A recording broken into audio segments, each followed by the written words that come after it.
ஏசாயா அதிகாரம் 22. 1. தரிசன பள்ளத்தாக்கின் பாரம். உன்னில் உள்ளவர்கள் எல்லாரும் வீடுகளின் மேல் ஏறுவதற்கு உனக்கு இப்பொழுது வந்தது என்ன? 2. சந்தடிகளால் நிறைந்து ஆரவாரம் பண்ணி களிகூர்ந்திருந்த நகரமே, உன்னிடத்தில் கொலையுண்டவர்கள் பட்டயத்தால் கொலையுண்டதில்லை, யுத்தத்தில் செத்ததும் இல்லை. 3. உன் அதிபதிகள் எல்லாரும் ஏகமாய் ஓடி அலைந்தும் வில்வீரரால் கட்டப்படுகிறார்கள், உன்னில் அகப்பட்ட யாவரும் தூரத்துக்கு ஓடியும் ஏகமாய் கட்டப்படுகிறார்கள். 4. ஆகையால் என்னை நோக்கி பாராதேயுங்கள், என் ஜனமாகிய குமாரத்தி பாழாய்ப்போனது நிமித்தம் மனங்கசந்து அழுவேன், எனக்கு ஆறுதல் சொல்ல வராதேயுங்கள் என்கிறேன். 5. சேனைகளின் கர்த்தராகிய ஆண்டவராலே இது தரிசன பள்ளத்தாக்கிலே அமளியும் மிதியுண்டுதலும் கலக்கமுமுள்ள நாளாயிருக்கிறது, இது அலங்கத்தை தகர்த்து பர்வதத்துக்கு நேரே ஆர்ப்பரிக்கும் நாளாயிருக்கிறது. 6. ஏலாமியன் அம்பராத்தூணியை எடுத்து இரதங்களோடும் காலாட்களோடும் குதிரை வீரரோடும் வருகிறான், கீழ்கேடகத்தை வெளிப்படுத்தும். 7. மகா வடிவான உன் பள்ளத்தாக்குகள் இரதங்களால் நிரப்பப்படும், குதிரை வீரர் வாசல்கள் மட்டும் வந்து அணிவகுத்து நிற்பார்கள். 8. அவன் யூதாவின் மறைவை நீக்கிப் போடுவான், அந்நாளிலே வனமாளிகையாகிய ஆயுதசாலையை நோக்குவாய். 9. நீங்கள் தாவீது நகரத்தின் இடிதல்கள் அநேகமாயிருப்பதைக் கண்டு கீழ்க்குளத்து தண்ணீர்களை கட்டிவைத்து. 10. எருசலேமின் வீடுகளை எண்ணி அலங்கத்தை அரணிப்பாக்கும்படி வீடுகளை இடித்து. 11. 2 மதில்களுக்கு நடுவே பழைய குளத்து தண்ணீர்களுக்கு ஒரு அகழை உண்டு பண்ணுவீர்கள், ஆனாலும் அதைச் செய்தவரை நீங்கள் நோக்காமலும் அதை ஏற்படுத்தி தூரத்திலிருந்து வரப்பண்ணினவரை கவனியாமலும் போகிறீர்கள். 12. சேனைகளின் கர்த்தராகிய ஆண்டவர் அக்காலத்திலே அழவும் புலம்பவும் மொட்டையிடவும் இரட்டுடுத்தவும் கட்டளையிட்டார். 13. நீங்களோ சந்தோஷித்து களித்து ஆடுமாடுகளை அடித்து இறைச்சியைச் சாப்பிட்டு திராட்சரசத்தை குடித்து புசிப்போம் குடிப்போம் நாளைக்குச் சாவோம் என்று சொல்வீர்கள். 14. மெய்யாகவே நீங்கள் சாகுமட்டும் இந்த அக்கிரமம் உங்களுக்கு நிவிர்த்தியாவதில்லை என்று சேனைகளின் கர்த்தராகிய ஆண்டவர் சொல்லுகிறார் என்பது என் செவி கேட்கும்படி சேனைகளின் கர்த்தரால் தெரிவிக்கப்பட்டது. 15. சேனைகளின் கர்த்தராகிய ஆண்டவர் உரைத்ததாவது, நீ அரமனை விசாரிப்புக்காரனும் பொக்கிஷக்காரனுமாகிய செப்னா என்பவனிடத்தில் போய்ச் சொல்ல வேண்டியது என்னவென்றால். 16. உயர்ந்த ஸ்தலத்திலே தன் கல்லறையை வெட்டி கன்மலையிலே தனக்கு வாசஸ்தலத்தை தோண்டுகிறவனைப் போல, நீ உனக்கு இங்கே கல்லறையை வெட்டும்படிக்கு உனக்கு இங்கே என்ன இருக்கிறது? உனக்கு இங்கே யார் இருக்கிறார்கள்? 17. இதோ பெலவான் ஒருவனை துரத்துகிறவண்ணமாக கர்த்தர் உன்னை துரத்திவிட்டு நிச்சயமாய் உன்னை மூடிப்போடுவார். 18. அவர் உன்னை உருண்டையைப் போல அகலமும் விசாலமுமான தேசத்திலே சுழறி எறிந்து விடுவார், அங்கே நீ சாவாய், அங்கே உன் மகிமையின் இரதங்கள் உன் ஆண்டவனுடைய வீட்டுக்கு இகழ்ச்சியாக இருக்கும். 19. உன்னை உன் நிலையை விட்டு துரத்திவிடுவேன், உன் ஸ்தானத்திலிருந்து நீ பிடுங்கிப் போடப்படுவாய். 20. அந்நாளிலே இலக்கியாவின் குமாரனாகிய எலியாக்கிம் என்னும் என் ஊழியக்காரனை நான் அழைத்து. 21. உன் வஸ்திரத்தை அவனுக்கு தரித்து உன் கச்சையால் அவனை இடைக்கட்டி உன் அதிகாரத்தை அவன் கையிலே கொடுப்பேன், அவன் எருசலேமின் குடிகளுக்கும் யூதாவின் வம்சத்துக்கும் தகப்பனாயிருப்பான். 22. தாவீதுடைய வீட்டின் திறவுகோலை அவன் தோளின் மேல் வைப்பேன், ஒருவரும் பூட்டக்கூடாதபடிக்கு அவன் திறப்பான், ஒருவரும் திறக்கக்கூடாதபடிக்கு அவன் பூட்டுவான். 23.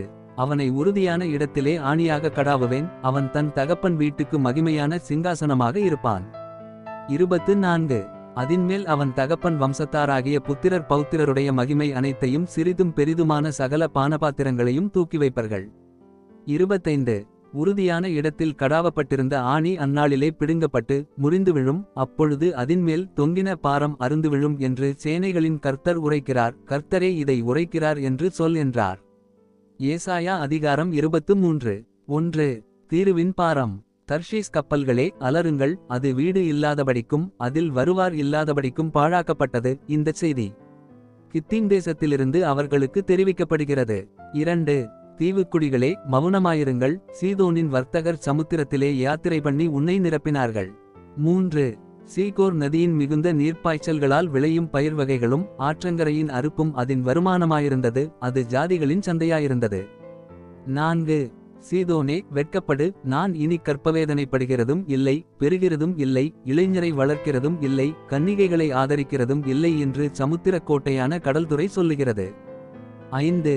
எகிப்தின் செய்தி கேட்கப்பட்டதினால் நோய் உண்டானது போல தீருவின் செய்தி கேட்கப்படுவதினாலும் நோய் உண்டாகும். 6. கரைதுறை கொடிகளே, நீங்கள் தர்ஷீஸ் மட்டும் புறப்பட்டு போய் அலறுங்கள். 7. பூர்வ நாட்கள் முதல் நிலை பெற்றுகளை கூர்ந்திருந்த உங்கள் பட்டணம் இதுதானா? பரதேசம் போய் சஞ்சரிக்கிறதற்கு அவள் கால்களே அவளை தூரமாய் கொண்டு போம். 8. கிரீடம் தரிப்பிக்கும் தீருக்கு விரோதமாக இதை யோசித்து தீர்மானித்தவர் யார்? அதின் வர்த்தகர் பிரபுக்களும் அதின் வியாபாரிகள் பூமியின் கனவான்களுமாமே. 9. சர்வ சிங்காரத்தின் மேன்மையை குலைக்கவும் பூமியின் கனவான்கள் யாவரையும் கனையினப்படுத்தவும் சேனைகளின் கர்த்தரே இதை யோசித்து தீர்மானித்தார். 10. தர்ஷீசின் குமாரத்தியே, நதியைப் போல நீ உன் தேசத்தில் பாய்ந்து போ, உனக்கு அணையில்லை. 11. கர்த்தர் தமது கையை சமுத்திரத்தின் மேல் நீட்டி ராஜ்யங்களை குலுங்க பண்ணினார், கானானின் அரண்களை அழிக்க அவர் அதற்கு விரோதமாய் கட்டளை கொடுத்து. 12. ஒடுங்குண்ட கன்னியாகிய சீதோன் குமாரத்தியே, இனி களிகூர்ந்து கொண்டிராய், எழுந்து கித்தீமுக்கு புறப்பட்டு போ, அங்கும் உனக்கு இளைப்பாறுதல் இல்லை என்றார். 13. கல்தேயருடைய தேசத்தை பார், அந்த ஜனம் முன்னிருந்ததில்லை, அசீரியன் வனாந்தரத்தாருக்காக அதை அஸ்திபாரப்படுத்தினான், அவர்கள் அதின் கோபுரங்களை உண்டாக்கி அதின் அரமனைகளை கட்டினார்கள், அவர் அதை அழிவுக்கென்று நியமித்தார். 14. தர்ஷீஸ் கப்பல்களே, அலறுங்கள், உங்கள் அரண் பாழாக்கப்பட்டது. 15. அக்காலத்திலே தீரு ஒரு ராஜாவுடைய நாட்களின்படி 70 வருஷம் மறக்கப்பட்டிருக்கும், 70 வருஷங்களின் முடிவிலே தீருவுக்குச் சம்பவிப்பது வேசியின் பாடலுக்குச் சமானமாயிருக்கும். 16. மறக்கப்பட்ட வேசியே, நீ வீணையை எடுத்து நகரத்தைச் சுற்றித்திரை, நீ நினைக்கப்படும்படி அதை இனிதாக வாசித்து பல பாட்டுகளை பாடு. 17. 70 வருஷங்களின் முடிவிலே கர்த்தர் வந்து தீருவை சந்திப்பார், அப்பொழுது அது தன் பணயத்துக்கு திரும்பி வந்து பூமியிலுள்ள சகல ராஜ்யங்களோடும் வேசித்தனம் பண்ணும். 18. அதின் வியாபாரமும் அதின் பணயமும் கர்த்தருக்கு பரிசுத்தமாக்கப்படும், அது பொக்கிஷமாய் சேர்க்கப்படுவதும் இல்லை, பூட்டி வைக்கப்படுவதும் இல்லை, கர்த்தருடைய சமூகத்தில் வாசமாயிருக்கிறவர்கள் திருப்தியாகச் சாப்பிடவும் நல்ல வஸ்திரங்களை தரிக்கவும் அதின் வியாபாரம் அவர்களைச் சேரும். ஏசாயா அதிகாரம் 24. 1. இதோ கர்த்தர் தேசத்தை வெறுமையும் பாழுமாக்கி அதை கவிழ்த்து அதின் குடிகளைச் சிதறடிப்பார். 2. அப்பொழுது ஜனத்துக்கு எப்படியோ அப்படியே ஆசாரியனுக்கும் வேலைக்காரனுக்கு எப்படியோ அப்படியே எஜமானுக்கும் வேலைக்காரிக்கு எப்படியோ அப்படியே எஜமானிக்கும் கொண்டவனுக்கும் எப்படியோ அப்படியே விற்றவனுக்கும் கடன் கொடுத்தவனுக்கு எப்படியோ அப்படியே கடன் வாங்கினவனுக்கும் வட்டி வாங்கினவனுக்கும் எப்படியோ அப்படியே வட்டி கொடுத்தவனுக்கும் எல்லாருக்கும் சரியாக நடக்கும். 3. தேசம் முழுதும் கொள்ளையாகி முற்றிலும் வெறுமையாகும், இது கர்த்தர் சொன்ன வார்த்தை. 4. தேசம் புலம்பி வாடும், பூமி சத்துவமற்று உலர்ந்து போகும், தேசத்து ஜனத்திலே உயர்ந்தவர்கள் தவிப்பார்கள். 5. தேசம் தன் குடிகளின் மூலமாய் தீட்டுப்பட்டது, அவர்கள் நியாயப்பிரமாணங்களை மீறி கட்டளையை மாறுபாடாக்கி நித்திய உடன்படிக்கையை முறித்தார்கள். 6. இது நிமித்தம் சாபம் தேசத்தை பட்சித்தது, அதின் குடிகள் தண்டிக்கப்பட்டார்கள், தேசத்தார் தகிக்கப்பட்டார்கள், சிலர் மாத்திரம் மீந்திருக்கிறார்கள். 7.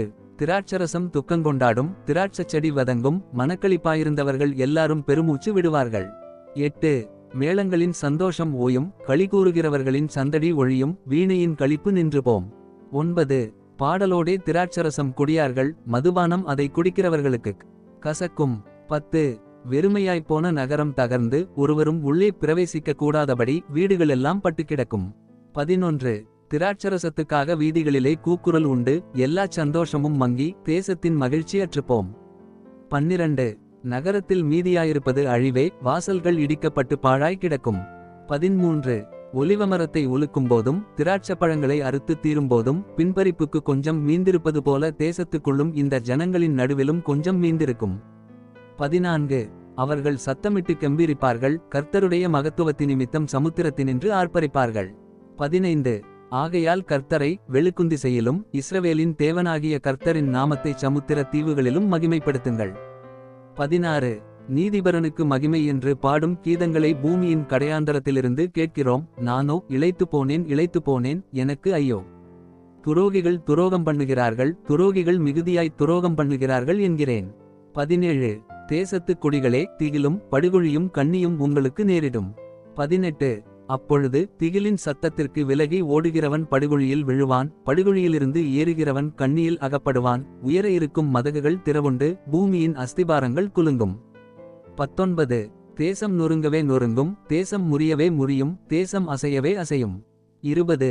வெறித்தவனைப் போல தேசம் தள்ளாடி ஒரு குடிலைப் போல பெயர்த்து போடப்படும், அதின் பாதகம் அதின்மேல் பாரமாயிருக்கையால் அது விழுந்து போம், இனி எழுந்திராது. 21. அக்காலத்தில் கர்த்தர் உன்னதமான சேனையை உன்னதத்திலும் பூமியின் ராஜாக்களை பூமியிலும் விசாரிப்பார். 22. அவர்கள் கெபியில் ஏகமாய் கட்டுண்டவர்களாக சேர்ந்து காவலில் அடைக்கப்பட்டு அநேக நாள் சென்ற பின்பு விசாரிக்கப்படுவார்கள். 23. அப்பொழுது சேனைகளின் கர்த்தர் சீயோன் மலையிலும் எருசலேமிலும் ஆளுகை செய்வதால் சந்திரன் கலங்கும், சூரியன் நாணமடையும், அவருடைய மூப்பர்களுக்கு முன்பாக மகிமை உண்டாயிருக்கும்.